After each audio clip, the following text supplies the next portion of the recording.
Bueno, bien.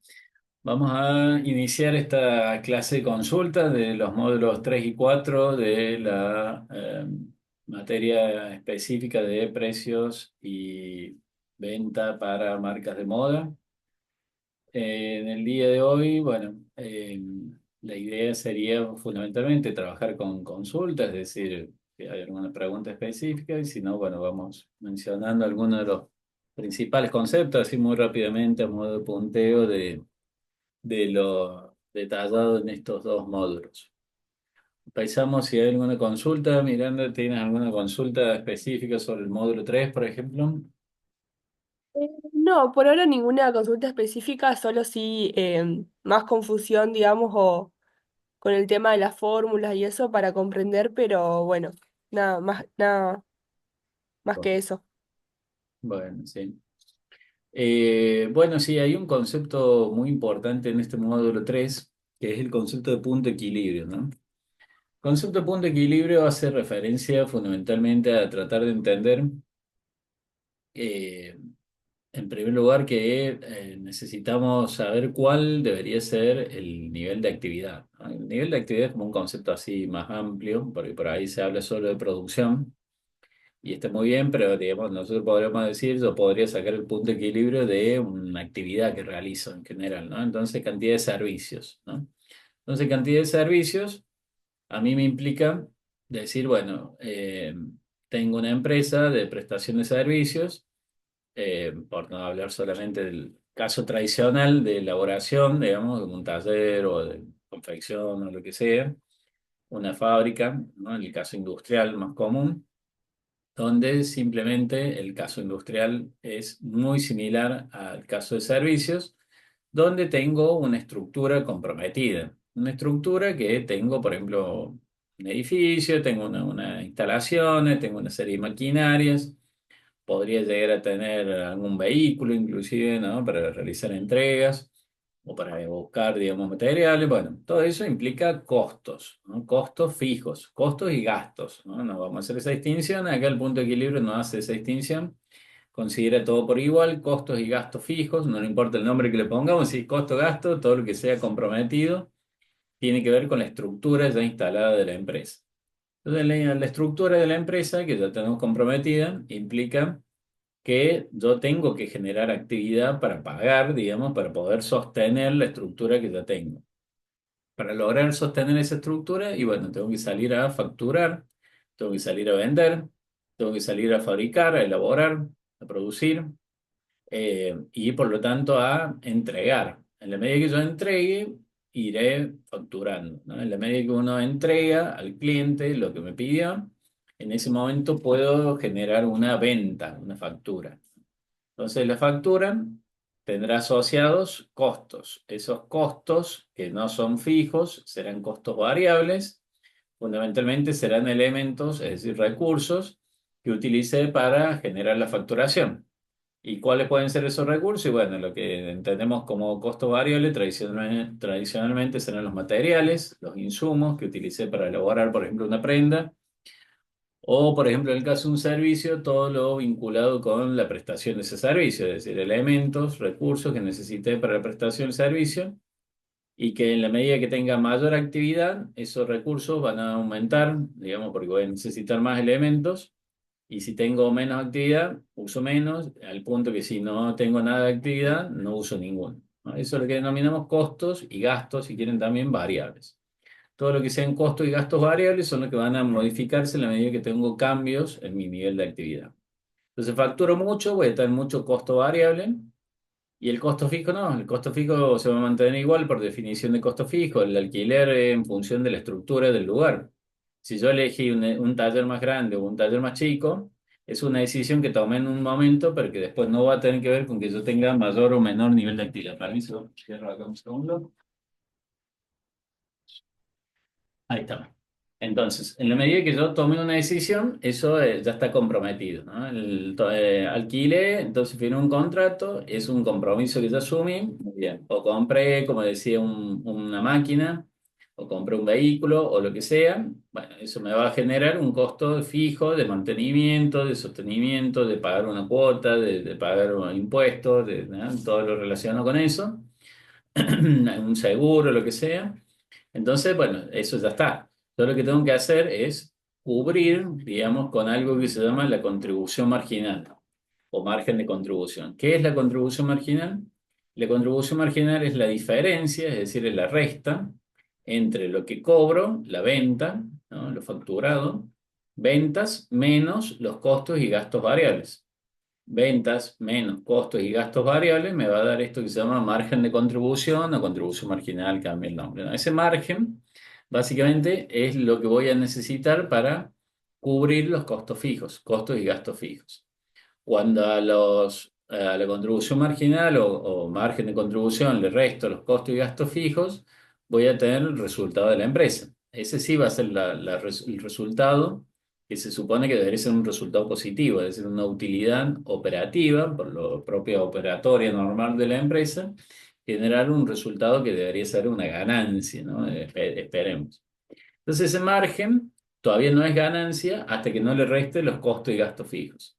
Entonces, cuando yo digo cuál debería ser el nivel de actividad de la empresa, y bueno, pienso esto, digo, bueno, una vez que yo ya tengo una estructura determinada, voy a calcular ese punto de equilibrio en función de la estructura, es decir, los costos fijos ya los tengo dados, ya tengo, digamos, el taller, ya tengo todo, ¿no? Si para modificar los costos fijos tendría que modificar la estructura de la empresa, es decir, debería, por ejemplo, irme a un taller más grande, comprar más máquinas, bueno, eso me va a cambiar los costos fijos. Yo como una decisión operativa no voy a modificar la estructura de la empresa, es decir, voy a arreglármela con lo que ya tengo, ¿no? Con las máquinas, con la instalación que ya tengo, con la gente, con, bueno, con mi nivel de producción actual, ¿cuáles son las variables que sí puedo modificar?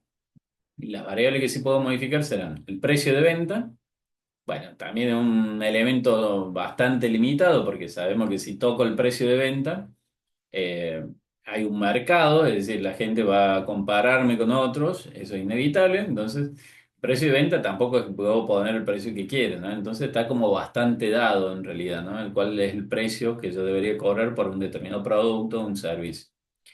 ¿Qué otra cosa tengo? Los costos variables. Los costos variables tampoco tengo mucha posibilidad de modificar. ¿Por qué? Porque yo me voy a sentar a negociar con un proveedor solamente cuando tenga mucho volumen. Si no, soy un tomador de precios, voy y compro la lista de precios, me le dicen, esto te sale tanto y se acabó la tela, compra y es lo que hay.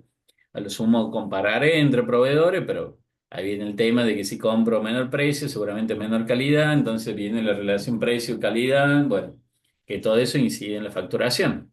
Digamos, va a ser que si uso productos de menor calidad, la facturación será claramente también menor. Entonces, hay una relación directa entre facturación, ventas y costos variables, ¿no? Entonces, si no puedo hacer demasiado para precio y no puedo hacer demasiado para modificar mis costos variables, ¿qué es lo que sí puedo modificar? Y bueno, el nivel de actividad, es decir, el volumen, la cantidad de facturación. Es decir, cuánto la cantidad de productos o la cantidad de servicios de producto físico o de servicio que puedo llegar a prestar. Entonces, por eso me interesa conocer cuál debería ser el nivel de actividad, es decir, la cantidad de productos o de la cantidad de servicios que debería realizar para cubrir mis costos fijos con la diferencia entre lo que cobro, el precio de venta, y lo que a mí me cuesta solo de costo variable, materiales, insumos, lo que sea, ¿no? Mano de obra también, mano de obra directa, que es la variable. Esa diferencia entre lo facturado, el precio de venta, y lo que a mí me cuesta de costo variable, costo y gasto variable, esa diferencia es la contribución marginal por unidad de producto, ¿no? El margen de contribución. Con ese margen, multiplicado por la cantidad de producto que venda, voy a tener el total de la contribución marginal de la empresa, el total del margen de contribución. Con ese margen de contribución, restarle los costos y gastos fijos, voy a tener un resultado de la empresa. Se supone que el margen de contribución debería ser lo suficientemente grande para que al restarle los costos y gastos fijos me quede un resultado positivo. Si esa diferencia entre lo que facturé y los costos variables no me alcanza para cubrir los costos fijos, y bueno, estamos mal. Voy a tener un resultado negativo. Es decir, no voy a ganar plata. La empresa le va a ir mal. ¿Por qué? Porque con lo que facturé, menos lo que me costó generar esa facturación, no logro cubrir los costos de la estructura de la empresa. Los costos de la estructura de la empresa son los costos fijos, lo necesario para lograr la facturación serán los costos variables y bueno, la diferencia entre precio de venta y costo variable es eso. Entonces, cuando calculo el punto de equilibrio, quiero saber cuál es mi nivel de actividad. Mi nivel de actividad, la Q, la cantidad de productos o de servicios que tengo que generar, por ejemplo, en un mes, para cubrir los costos fijos de un mes, que esto en general calculamos por mes, porque más o menos la unidad de tiempo con la que nos organizamos, yo podría calcular una temporada de una campaña, podría hacerlo perfecto, pero es más difícil, digamos, ¿no? Se puede, pero es más difícil. En general nos organizamos más con los costos mensuales, porque la facturación en general es mensual, y en general tengo datos, por ejemplo, de una vez esto, sobre todo cuando me empiezo a organizar, los impuestos se liquidan mensuales, ¿no? Entonces los alquileres se pagan mensuales, los sueldos se pagan mensuales, digamos, podría ser quincenal alguno de estos ítems, pero en general más o menos la unidad de tiempo es mensual. Entonces nos organizamos calcular esto por mes. Entonces por mes debería ver cuáles son los costos que tengo comprometidos, costos fijos de la estructura de la empresa, por el solo hecho de haber tomado la decisión de organizarme así, y en función de eso determinar cuál debería ser el nivel de actividad para que pueda cubrir los costos fijos con esa diferencia entre el precio de venta menos los costos variables, ¿no? Si yo quiero que me quede una ganancia, debería no solo cubrir los costos fijos, sino a ese costo fijo sumarle, agregarle el resultado que quiero obtener, la utilidad operativa de la empresa. Más o menos por ahí, ese sería el cálculo del punto de equilibrio para un producto, ¿no? Eso se puede complicar agregándole más producto, pero en principio, para una sola línea de producto, digamos, la lógica es esa. Tengo que cubrir costos fijos. ¿Cómo los calculo? Hago costos fijos sobre, dividido, digamos, en la diferencia entre el precio de cada producto menos el costo variable de cada producto. Bien, por ahora bien, Bueno, muy bien. entendía. Por favor. Bueno, bien. Eso de módulo 3 no sé si hay alguna pregunta más de módulo 3 si no, el módulo 4 es más simple, como mucho más teórico. Sí, yo el módulo 3 lo pude estudiar, pero el módulo 4 le pegué solo una leída, así que no lo pude profundizar tanto. Bueno. El módulo 4 es un módulo mucho más teórico, en rigor de verdad, con lo cual ahí básicamente hay que sentarse a leer definiciones de demanda, de valor, por ejemplo, ¿no? Son como los conceptos centrales, digamos, bueno, la demanda va a ser básicamente todas las posibilidades que nosotros tenemos de encontrar en un determinado mercado, es decir, nosotros vamos a crear la oferta, es decir, lo que nosotros fabriquemos va a ser lo que vamos a ofrecer en el mercado. Y la demanda es lo que vamos a encontrar que el mercado nos pide, digamos. Entonces vamos a tratar de atender esa demanda y en función de la atención de la demanda nosotros vamos a tener distintas posibilidades de fijación de precios, ¿no? Es decir, claramente un producto, digamos, que por ejemplo tenga mucha demanda, bueno, tendremos más posibilidades de aumentar el precio, ¿no? Mientras que un producto que tenga poca demanda y bueno, el precio tenderá a ser cada vez menor, digamos, tendremos que fijar un precio bajo porque si no nadie lo va a pedir. En general son como las lógicas extremas, digamos, de demandas. Después hay otras posibilidades de pensar un poquito más esto de cómo podemos fijar precio en función de distintos factores. Entonces van a haber algunos elementos que van a complejizar esto un poquito más, que eso básicamente es sentarse a estudiar y a pensar, digamos, primero lo podemos razonar, digamos, en términos generales, cuáles van a ser los factores que van a influir al momento de fijar un precio y bueno, qué sé yo, los gustos, el consumo, las tendencias, posibilidades de cambios tecnológicos, cambios sociales, digamos, que afecten, digamos, distintos elementos que hagan que uno, por ejemplo, pueda aumentar un precio o que, por ejemplo, un producto tenga mayor posibilidad de subir un precio, de que tenga un precio más alto hoy o de mañana menor. Y, por ejemplo, la competencia, ¿no? La competencia es un elemento, un factor esencial, es de hecho un actor esencial al momento de pensar, digamos, cómo posicionarnos ¿no? en relación a la competencia. Y en ese sentido, bueno, nada, hay que analizar distintas estrategias. Sabemos que hay estrategias competitivas, por ejemplo, que tienen que ver más con cuánta cantidad de recursos tenemos nosotros disponibles en relación a la competencia. Entonces, eh, si nosotros somos más chicos, tenemos menor posibilidad de uso de recursos que la competencia y trataremos de establecer más bien estrategias más de tipo defensivas o a lo sumo de digamos, de posicionarnos a lo sumo con suerte a través de alguna alianza estratégica, o si no nos queda otra, digamos, que realizar algún tipo de posicionamiento, será más bien en mercados o en productos que la competencia no esté trabajando. Si nos posicionamos como segunda marca, digamos, implicará, bueno, fijar precios menores, trabajar productos que quizás sean complementarios, seguir las tendencias del líder del mercado, ¿no? Entonces, bueno, hay toda una serie de elementos que tenemos que tener en cuenta y bueno, recordar un concepto esencial que es el concepto de valor. El concepto de valor tiene que ver fundamentalmente con esto, ¿no? La creación de valor dentro de la empresa. Nosotros realizamos transacciones con terceros en una empresa comercial tradicional, por ejemplo, una empresa comercial comprará, digamos, y luego venderá. En la medida que hay una compra, habrá un pago, digamos, y en la medida que hay una venta, habrá un cobro, digamos, y eso puede generar diferencias, digamos. Ahí hay una diferenciación muy importante que es entender que hay dos mundos distintos, uno es el mundo de lo económico y el otro lo financiero. El económico tiene que ver con el mundo más de las transacciones de bienes. Entonces, en la medida que yo hago una venta, entrego un producto, ¿no? Y en la medida que hago una compra, recibo un recurso, un insumo, un material, por ejemplo, para luego lograr una producción. Y esos son movimientos físicos, ¿no? Que no necesariamente implican movimientos de flujos de dinero. El movimiento, el mundo de lo financiero tiene que ver con eso, ¿no?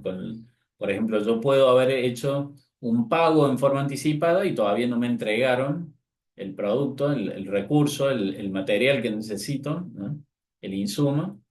O al revés, me entregaron el recurso, yo quizás ya inclusive fabriqué, pero todavía no lo pagué, ¿no? Entonces, el movimiento de dinero va separado de lo financiero, va separado de lo económico. Lo mismo con concepto ventas. Ventas es un concepto económico, yo entrego el producto terminado, ahí está, te lo entrego, ok, conforme, muy bien. Me dice, pasa a cobrármelo la semana que viene, yo paso, no, no está, no está, no está. Capaz que no se lo cobro nunca. Entonces, el concepto económico existió, porque yo la venta la hice, pero el movimiento financiero quizás no existe nunca, ¿no? Eso no quita que yo no haya tenido un resultado económico. En términos económicos, la venta, el costo, son conceptos económicos, están.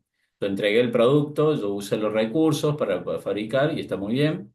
Y el concepto financiero quizás va por otros caminos, ¿no? Los tiempos son distintos, puedo haber pagado antes, puedo haber pagado después de haber usado el recurso y lo mismo con la cobranza. Quizás yo cobré una parte anticipada, cobré un 50% en forma anticipada, le entrego el producto y hay un 50% que no lo cobro nunca, digamos. Entonces, el movimiento financiero viene totalmente separado de lo económico. Lo económico tiene que ver con los movimientos de bienes, los flujos de bienes, y lo financiero tiene que ver con los flujos de dinero, ¿no? Son dos mundos distintos.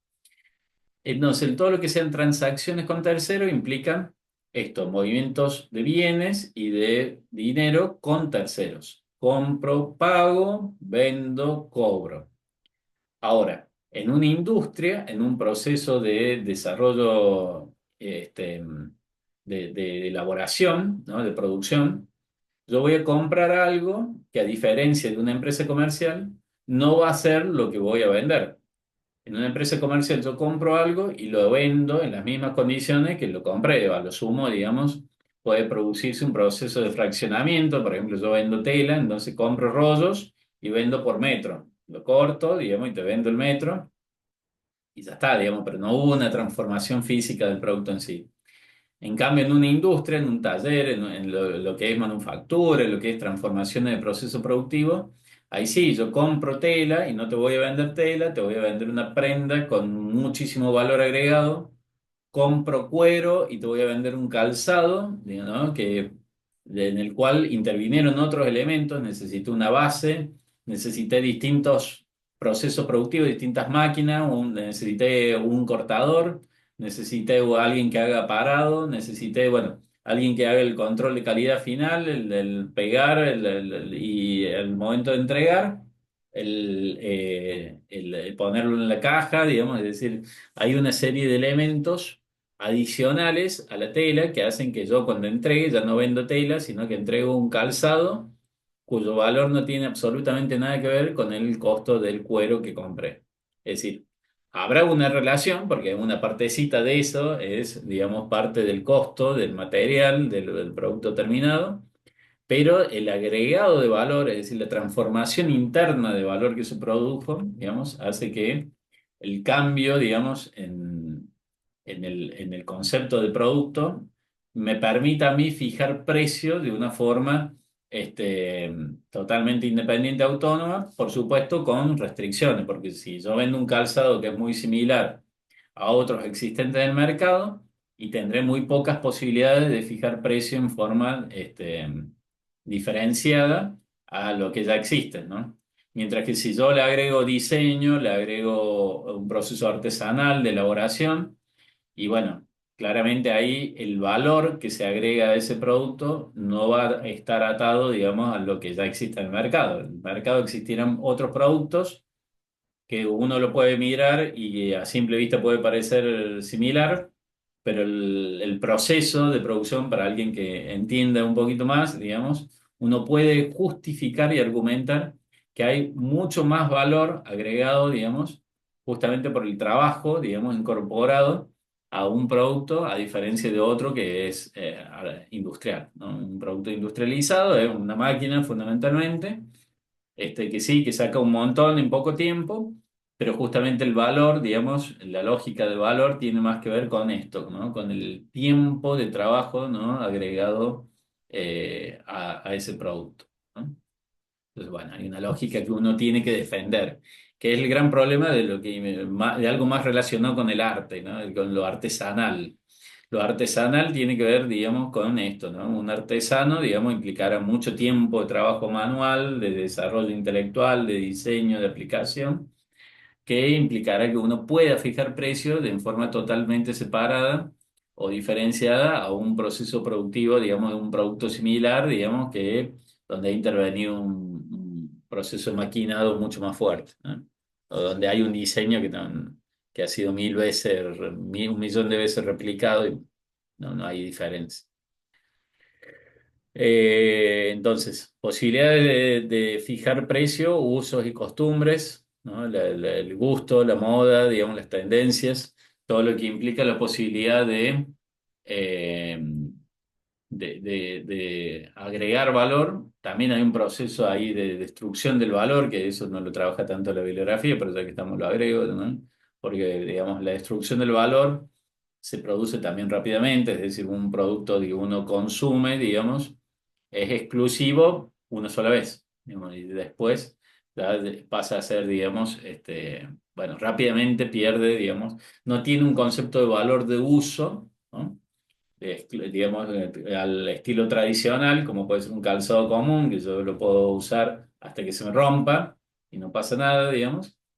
Mientras que un concepto desde una mirada de moda, de exclusividad, tiene una única vez de exclusividad y luego, digamos, bueno, calzado pierde muchísimo el valor, de hecho perdió el valor de exclusividad y pasa a tener un valor, bueno, esto de un producto más, digamos, que sí, que tendrá diseño y todo, pero ya no es exclusivo.